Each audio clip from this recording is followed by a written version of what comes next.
திருவள்ளூர் மாவட்டத்தில் உயிரொலி அந்த ஆதரவற்ற இல்லத்தில் லெஜண்ட் ரசிகர் மன்ற செயலாளர் சுதாகர் அவர்கள் எப்பவுமே ஒரு வாரமும் ஏதாவது ஒரு ஆதரவற்ற இல்லமோ அல்லது அரசு பள்ளியோ இந்த மாதிரி பொதுமக்களுக்கு நல்ல உள்ளம் கொண்டவர்களுக்கு உதவும் நோக்கத்தில் தான் லெஜண்ட் ரசிகர் மன்றம் செயல்பட்டு கொண்டிருக்கிறது. அந்த லெஜண்ட் ரசிகர் மன்ற செயலாளர் சுதாகர் அவர்கள் இன்றைக்கி என்கிட்ட சொன்னார், அண்ணா இந்த மாதிரி திருவள்ளூர் மாவட்டத்தில் உயிரொலி அந்த இல்லத்தில் இன்றைக்கி நம்மளால் முடிஞ்ச உதவி பண்ணுவோண்ணே அப்படின்னு சொன்னாங்க. அதனால் நானும் ரசிகர்களை எல்லாம் சேர்ந்து இந்த ஆதரவற்ற இல்லத்துக்கு வந்தோம். நாங்கள் வழக்கம் போல் எங்களால் முடிந்தது உணவு மற்றும் தேவையான உபகரணங்கள் எல்லாம் கொடுத்துட்டு வந்தோம். எல்லோரும் வீட்லேயுமே அமேசான் ப்ரைமில் இந்த லீடர் படம் எல்லாரும் டிவியில் உட்காந்து படம் போட்டு பார்த்துட்ருக்காங்க. அதற்கு காரணம் சில பேர் எனக்கு ரொம்ப கஷ்டமாக இருக்குங்க. நான் இந்த ஆதரவற்ற இல்லத்துக்கு வரும்போது நிறையா பெரியவங்க சொன்னாங்க, ஐயா எங்களுக்கு வயசாயிருச்சு, எங்களால் தேட்டருக்கு படம் பார்க்க முடியாது, எங்கள் ஆதரவற்ற இல்லத்தில் முதியோர்கள் இருக்கிறாங்க, மாற்றுத்திறனாளிகள் இருக்காங்க, எங்களால் தேட்டருக்கு பார்க்கக்கூடிய வசதி இல்லை. இங்கே வந்தவங்க எல்லோரும் சொன்னாங்க, லீடர் படம் ஓடிடியில் வந்திருக்கு அமேசான் ப்ரைமில், நாங்கள் அதனால் டெய்லியும் இந்த ஆதரவற்ற இல்லத்தில் உள்ள ஓனர், அவர் பேர் ராஜ்குமாரா, அந்த ராஜ்குமார் சார், உங்களுக்கு என் மனமார்ந்த நன்றி சார்.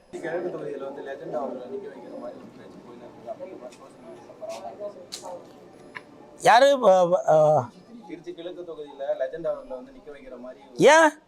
ஏன் லாரன்ஸ் மாஸ்டருக்கும் லெஜண்ட் அவர்களும் என்னங்க? இப்போ லாரன்ஸ் மாஸ்டர் அவர்கள் அவர் ஒரு ஏற்கனவே நடிகர், டான்ஸ் மாஸ்டர், தயாரிப்பாளர், இயக்குனர். அதனால் அவர் நிறையா மக்களுக்கு பல நல்ல உதவிகள் எல்லாம் செய்துட்டு வராரு. நீங்கள் எல்லாம் பார்த்துருப்பீங்க. அவர் செய்வது வீடியோ மூலமாக, மற்றபடி வேறு நிறையா ஷோக்கள் போகும்போது அது விஷயமாக லாரன்ஸ் மாஸ்டர் அவர்கள் உதவி செய்கிறது எல்லாமே தெரிஞ்சிட்டு வருது. ஆனால் யாருக்குமே தெரியாமல் புரட்சி தலைவர் எம்ஜிஆர் ஐயா அவர்கள் எப்படி மக்களுக்கு உதவிகள் எல்லாம் செய்துட்டு வராரோ, இந்த கை கொடுக்கறது இந்த கைக்கு தெரியக்கூடாது அப்படின்னு நினைக்கிறாரோ, அதே மாதிரி தான் லெஜண்ட் அவர்கள் இன்றளவும் மக்களுக்கு பல உதவிகள் செய்து வருகிறார். பல மாணவ மாணவிகளை படிக்க வைத்து கொண்டிருக்கிறார். ஏழை எளியோருக்கு இன்றளவும் உதவி கொண்டு இருக்கிறார்.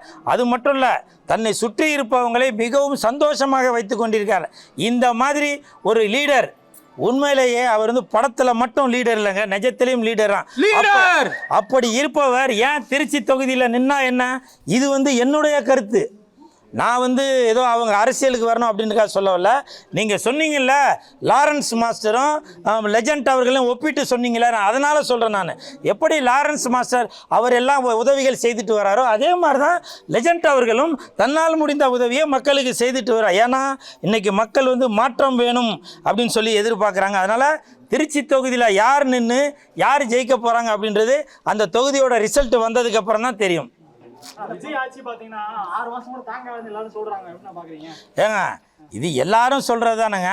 தாங்காதுன்னு நீங்கள் எதை வச்சு சொல்கிறீங்க? இந்த தாங்காது, வீங்காது, போங்காது, ஏங்காது இதெல்லாம் டிஆர் சார் வசனம் மாதிரி தான். புரியுதுங்களா? நீங்கள் வெயிட் பண்ணி பாருங்கள். இன்றைக்கே கல்யாணம் ஆகி இன்றைக்கே குழந்தை பிறந்து நாளைக்கே அந்த குழந்தை டாக்டர் ஆகணும்லாம் அது நடக்காதுங்க. புரியுதுங்களா?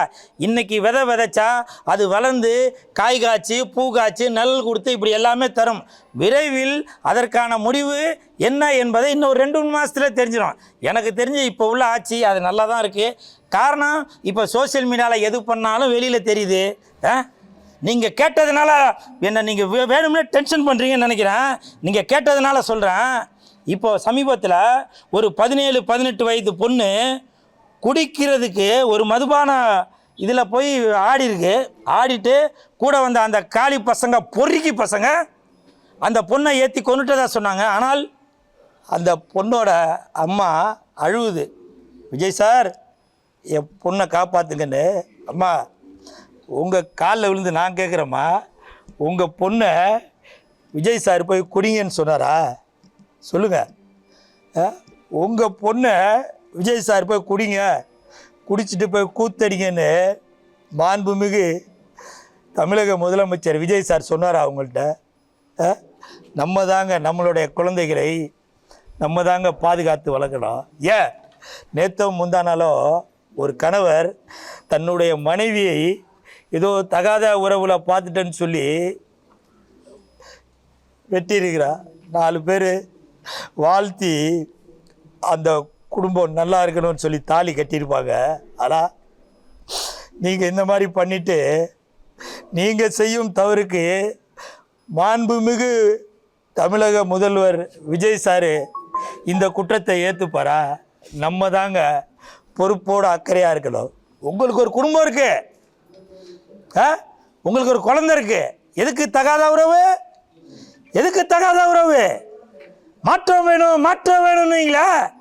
இந்த மாற்றம் தான் வேணும்னீங்களா? நீங்கள் செய்துட்டு விஜய் சார் வந்து காப்பாற்றுங்க, விஜய் சார் வந்து காப்பாற்றுங்களாங்க. எப்படியா காப்பாற்றுவார்? அவர் கடவுளா? எப்படி காப்பாற்றுவார்? நீங்கள் தாங்க ஒடுக்கத்தோடு இருக்கலாம். நம்ம தமிழ்நாட்டில் பிறந்திருக்கோம், ஒரு தமிழனாக தமிழச்சியாக நம்ம வாழ்ந்துட்டு இருக்கணும்.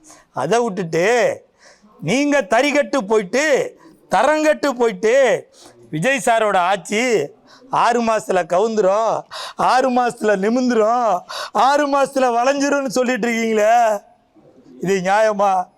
இதுக்காக வாங்க மாண்புமிகு முதலமைச்சர் விஜய் சாரை சின்ன சின்ன குழந்தைகள் தாத்தா விஜய் சாருக்கு ஓட்டு போட்டு, ஐயா விஜய் சாருக்கு ஓட்டு போட்டு சொல்லி இதுக்கு தாங்க. நீங்கள் குடிச்சிட்டு கும்மாளம் அடிக்கிறதுக்கும் கூத்தியா கூட வச்சுக்கிட்டு இருக்கிறதுக்கும் இதுக்குமாங்க மனசு கஷ்டமாக இருக்குது. வந்து ஒரு மீட்டிங்ல வந்து சத்யராஜ் என்ன சொல்லியிருக்காருன்னா, விஜய் ஓட்டு போட்டு ஜெயிக்க வச்சீங்கல்ல அனுப்புவீங்க அப்படின்னு சொல்லிட்டு மக்களை பார்த்து இதே மாதிரி உங்களை மாதிரி தான் அழுதாரு. என்னது புரட்சி தமிழன் சத்யராஜ் சார் அழுதாரா? ஏங்க என்னங்க சொல்கிறீங்க? அவர் எவ்வளோ ஒரு வீரமான ஆள் சத்யராஜ் சார். நீங்கள் அழுதுங்களா? நான் அந்த வீடியோ பார்க்கல, ஆனால் நான் நம்ப மாட்டேன் சார். சத்யராஜ் சார் நான் நம்ப மாட்டேன். இந்த மீடியாவில் வர வீடியோவில் ஏதோ ஒரு தவறு நடந்திருக்கு, நான் நம்ப மாட்டேன். அப்படி நீங்கள் அழுது இருந்தீங்கன்னா எனக்கு தெரியும். உங்களுடைய மகளை பற்றி கடந்த 3 மாதங்களாக தவறாக சித்தரித்து என்னென்னவோ யாரோ ஏதோ பேசிகிட்டு இருக்காங்க. நீங்கள் அதை நினச்சி தான் மேடையில் நீங்கள் கதறி இருப்பீங்க, எனக்கு தெரியும். அதனால் சத்யராஜ் சார் நீங்கள் எதுக்கும் கவலைப்படாதீங்க. சத்யராஜ் சார், இந்த உலகம் இப்படித்தான், வாழ்ந்தாலும் ஏசும் தாழ்ந்தாலும் ஏசும். நீங்கள் எதுக்கும் கவலைப்படாதீங்க.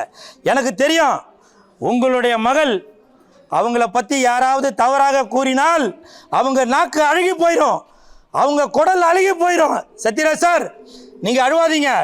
நீங்கள் எதற்காக அந்த மேடையில் அழுதீங்க என்னன்றது எனக்கு தெரியும். ஆனால் நீங்கள் அழுது இருக்கீங்கன்னா அதுக்கு ஒரு உள்நோக்கம் இருக்கும். ஒரு பெண்ணை தன்னுடைய மகளை எப்படியாவது கரை சேர்க்கணும் அப்படின்னு சொல்லி தான் எந்த ஒரு தகப்பனாக இருந்தாலும் நினைப்பாங்க. அப்படி தான் சத்யராஜ் சார் புரட்சி தமிழன் நீங்கள் அப்படி நினச்சிருப்பீங்க. ஆனால் நீங்கள் மேடையில் அழுதது வேறு யாரோ ஏதோ சித்தரித்து போட்டிருக்காங்கன்னு நினைக்கிறேன். நான் நம்ப மாட்டேன். ஏதோ ஏஐ இப்போ உள்ள டெக்னாலஜியில் ஏஐயில் ஏதோ பண்ணியிருக்காங்க. இது தவறு. இதுக்கு தான் இந்த டெக்னாலஜியை வளர்த்திருக்கா சத்யராஜ் சார்? எனக்கு தெரியும். நீங்கள் அந்த மாதிரி ஆள் இல்லை. நீங்கள் யாரையுமே அழ வைக்க மாட்டீங்க, நீங்களும் அழ மாட்டீங்க. எங்கேயோ ஏஐயில் ஏதோ ஒரு தவறு நடந்திருக்கு. அமெரிக்கா யாரோ ஏதோ பண்ணியிருக்கீங்க. குத்துவாக்கு ஏற்றும் போது பார்த்தீங்களா? அது பார்த்தங்க, மனசுக்கு ரொம்ப கஷ்டமான செயல் தாங்க அது. ஏன்னு கேளுங்களேன், அது ஒரு ஸ்கூலோட நிகழ்ச்சி. அந்த பள்ளியோட நிகழ்ச்சியில் இப்படி 2 பேரும் நடந்துக்கலாமா? 2 பேரும் இப்படி கொடாயடி சண்டை மாதிரி சண்டை போட்டுட்ருக்கீங்களே. இதைத்தான் அன்றைக்கி விஜய் சார் சொன்னாரா? இதைத்தான் அன்றைக்கி மேடையாக போய் 2 பேருக்கு நடுவில் தான் போட்டியே அப்படின்னு சொன்னார்ல. 2 பேருக்கு நடுவில் தான் போட்டியேன்னு விஜய் சார் சொன்னார்ல. அந்த 2 பேர் நீங்கள் தானா? மேயர் பிரியா அவர்களும் எம்எல்ஏ பல்லவி அவர்களும் இந்த 2 பேரை தான் சொன்னாரா? விஜய் சார் என்ன சார் நடக்குதுங்க? ஆனால் பள்ளியில் இந்த மாதிரி குழாயடி சண்டை நடக்கவே கூடாதுங்க. அந்த குழந்தைகளுக்கு பள்ளியில் முதல்ல படிப்பு மட்டும் சொல்லித்தர இடம் இல்லை அது, நல்ல ஒழுக்கமும் சொல்லி கொடுக்குற இடம் அது. அந்த ஒழுக்கம் சொல்லி கொடுக்குற இடத்துல மெழுகுவத்தியை கொடுக்குறதும் வாங்குறதும் சண்டை போட்டுட்ருக்கு. இப்போ அந்த குழந்தைகள் வீட்டில் போய் என்ன சொல்லும்? வீடியோவை பார்த்துட்டு இல்லை அந்த நேரடியாக சம்பவத்தை பார்த்த குழந்தைகள் வீட்டில் போய் என்ன சொல்லும்? அம்மா இன்றைக்கி ஸ்கூலில் என்ன நடந்துச்சு தெரியுமா? 2 அக்கா மெழுகுவத்திக்காக சண்டை போட்டுக்கிட்டாங்க. டாடி இன்றைக்கி எங்கள் ஸ்கூலில் என்ன நடந்துச்சு தெரியுமா? ரிப்பன் வெட்டுறதுக்காக சண்டை போட்டுக்கிட்டாங்க அப்படின்னு சொல்லும். இது மட்டுமா? அந்த குழந்தைகளே அவங்களே நினச்சிப்பாங்க, ஏய் என் பென்சிலை குறி, என் பேனாவை குறி அப்படின்னு சொல்லி சண்டை போட்டுப்பாங்க. நான் என்ன சொல்கிறேன், எதுக்குங்க பள்ளி வளாகத்துக்கு இந்த மாதிரி பிரச்சனை வர ஆளுங்களெல்லாம் எதுக்கு சேர்க்குறீங்க? எம்எல்ஏவும் கூப்பிடாத, மேயரையும் கூப்பிடாத, மாண்புமிகு முதலமைச்சர் விஜய் சாரையும் கூப்பிடாத. படிக்க வந்திருக்கிறது பள்ளி குழந்தைகள், அவங்கள வச்சு வெட்டுங்கயா, அவங்களுக்கு ஒரு அறிவு வரும். நம்மளும் ஒரு பெரிய இடத்துக்கு வரணும், இந்த மாதிரி ஒரு ஸ்கூல் கட்டணும், 4 குழந்தைகளை படிக்க வைக்கணும் அப்படின்னு சொல்லி அந்த ரிப்பன் வெட்டும் போதே அவங்களுக்கு மனசுக்குள்ள ஒரு எண்ணம் தோணும். இதுக்கு தாங்க அப்போவே அப்துல் கலாம் ஐயா சொல்லியிருக்காரு, மாணவர்களே கனவு காணுங்கள், பெரிய கனவு காணுங்கள் அப்படின்னு. ஆனால் இன்றைக்கி ஸ்கூலில் இப்படி கொலாயடி சண்டை போட்டுட்டு இருக்கீங்களே, மனசுக்கு ரொம்ப கஷ்டமாக இருக்குது. இதற்காகத்தான் பள்ளிகள் கட்டிட்டு வராங்களா?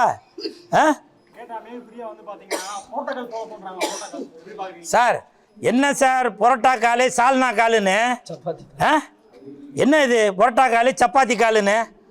சார் இது குழந்தைகள் எதிர்க்க நடக்கிறது சார்.